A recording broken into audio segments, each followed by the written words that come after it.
पूर्व कर्म के परिपाक से यदि आपके जीवन में कोई दुख, रोग, विपत्ति, अपमान, अवहेलना आदि आ रही है, चुपचाप सह जाओ, उसका कोई प्रतिकार मत करो। कोई गाली दे रहा है, पलट के गाली मत दीजिए, वो तुम्हारा प्रारब्ध क्षय कर रहा है। ये संसारिक सिद्धांत नहीं, संसारिक पुरुषों की बात नहीं। कब तक हम सहें, वो हमें गाली रोज देता है, तभी तक देगा जिस दिन तक हमारा प्रारब्ध है। जिस दिन प्रारब्ध खत्म हो गया तो वही मित्र बन जाएगा, देख लेना, वही आपको प्यार करने लगेगा, क्योंकि वो बेचारा तो एक निमित्त मात्र है। तुम्हारा कर्म ही उसके सर पर चढ़कर तुम्हें ऐसे वचन सुनवा रहा है जिससे तुम्हारा हृदय जले, तुम अपने कर्म का भोग भोग रहे हो। ये सिद्धांत प्रपंचियों की समझ में नहीं आएगा, साधकों के लिए सिद्धांत है। भगवत प्राप्ति, भगवत प्रेम रस में डूबना, तत्वबोध प्राप्त करना, ये उन उपासकों का मार्ग है। चुपचाप सह जाओ, चाहे भारी विपत्ति आवे, चाहे संपत्ति आवे, न हर्षित हो न शोकित हो, हमें प्रेम रस प्राप्त करना है, इसलिए गंभीर रहो।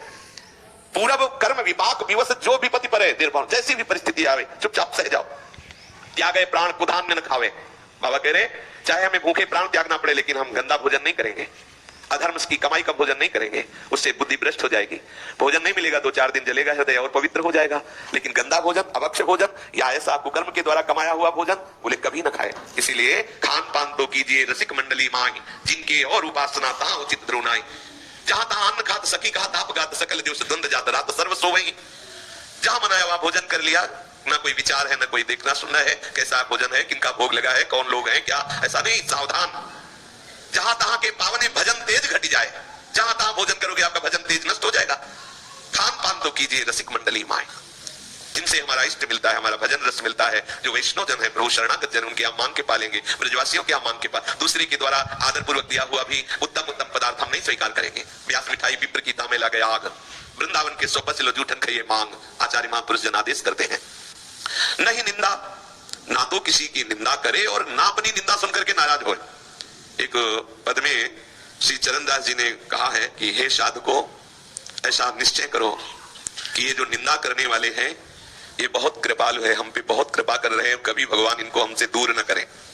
ये सदैव हमारे आसपास ही रहे, ये हमारे आसपास ही रहे। कभी मत मनाओ ऐसा कि प्रभु हमारी निंदा करता है, ये दूर हो जाए, नहीं। वो कह रहे निंदक को नियरे ही राखो, हो न देहु न्यारा। यदि कोई हटा रहा हो तो व्यवस्था करो, पास रखो, तो अपनी तरफ से व्यवस्था करे। बोले हाँ, निंदक नियरे राखी आंगन कुटी छवाए, आप और व्यवस्था करो, उसकी खान पान की व्यवस्था करो। तभी तो संतों के चरित्रों में देखा गया तो लगता था कैसे बावरे हैं, जो इनकी निंदा कर रहा है, अपमान कर रहा है, उसी को गर्म करके दूध और मीठा मिला के अपने हाथ से पवारे। पूज्य श्री मग्नानंद सरस्वती जी महाराज सेनपुर एक संत वेशधारी आए, बाबा बड़े ही निरपेक्ष रहते थे, बाबा सरकार अपने लोग सब उनको कहते थे, निरंतर भगवत समाधि में डूबे रहते थे, किसी से कोई व्यवहार नहीं। लेकिन वो जो निंदा करने वाला बाबा सरकार की जब आया तो बाबा सरकार जो स्वयं दूध लेते थे वो गर्म करके मीठा करके उसको दे ले जाते। शिवानंद स्वामी और भी बड़े बड़े भगवत प्राप्त महापुरुष बाबा सरकार के शिष्य थे, वो कहते कि महाराज ये तो बहुत ही गलत बोलता रहता है, उद्दंडता करता है, इसे आश्रम में बिल्कुल टिकने न दो, निकाल दो। तो कहते थे नहीं नहीं, इसे जरूर रखो, और सब चाहो, जाना चाहो तो चले जाओ, इसे रखो। तभी ये लगता कि मतलब कैसा, ये देखो महापुरुष जन कह रहे हैं कि निंदक को तो समीप ही रखो और अपनी तरफ से आंगन कुटी छवाए, व्यवस्था करो, उसके वास की व्यवस्था करो। चरणदास जी कह रहे हैं अपने निंदक को कभी अपने से दूर ना होने दो, कि भैया तुम कभी दूर मत जाना, तुम्हारे पैर छू कृपा करके पास ही रहना। ये साधु, ये साधक की आंतरिक वृत्ति। वास्तव में तो ये हमारा साचा मित्र है जो हमारी निंदा करता है। जो पाप बड़े बड़े जब तब पूजा पाठ और साधना करने से भी ना कटे, वो निंदक महाराज क्षण में काटते हैं। ये देखो लाभ की बात। महापुरुषों ने देखा कि जो अपराध जन्म जन्मांतरों के हैं और भजन करने से, बड़ी साधना करने से भी उनको काटना मुश्किल है, वो निंदक एक क्षण में निंदा करके तुम्हारे सारे पाप नष्ट कर देता है। आप आनंदित हो, बड़ी कृपा करी, बिना भोगे, बिना कोई प्रायश्चित किए हमारा पाप नष्ट हो गया। जब सभा में निंदा होती है या कोई निंदक उनकी निंदा करता है तो उनके जो भगवत मिलन में बाधा पहुंचाने वाले पाप कर्म है वो नष्ट हो जाते। कितना मंगलमय है।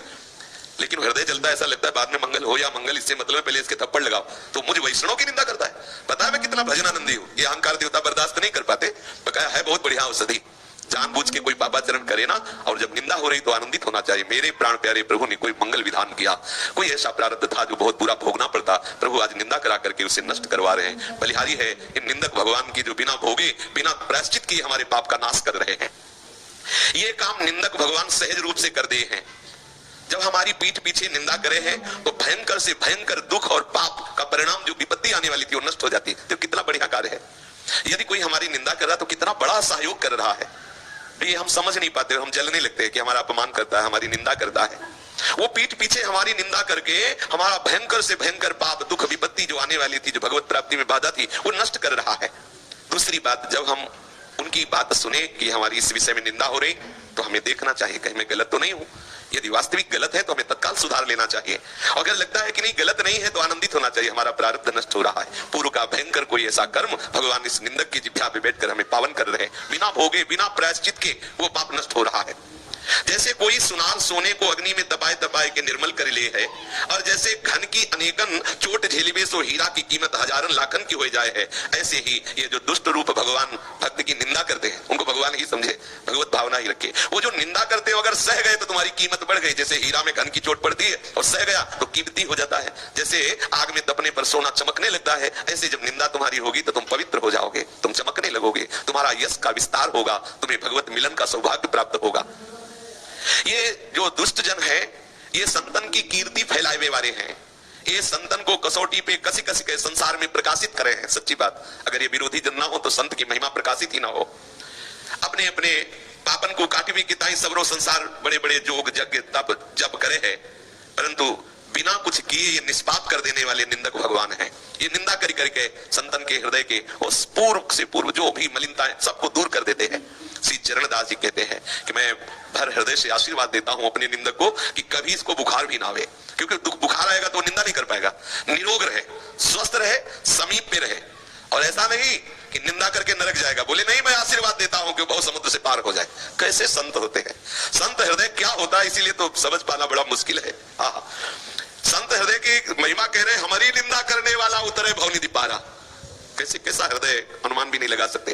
जो रोज जलन भरे शब्द बोलता है, निंदा करता है, उसे कभी जुकाम बुखार भी ना हो, कभी दूरी न जाए, समीप पास रहे, जीवन भर निरोग और सुखी रह के निंदा करे, मरने के बाद भगवान को प्राप्त हो, ये मैं आशीर्वाद देता हूं। ये है संत हृदय।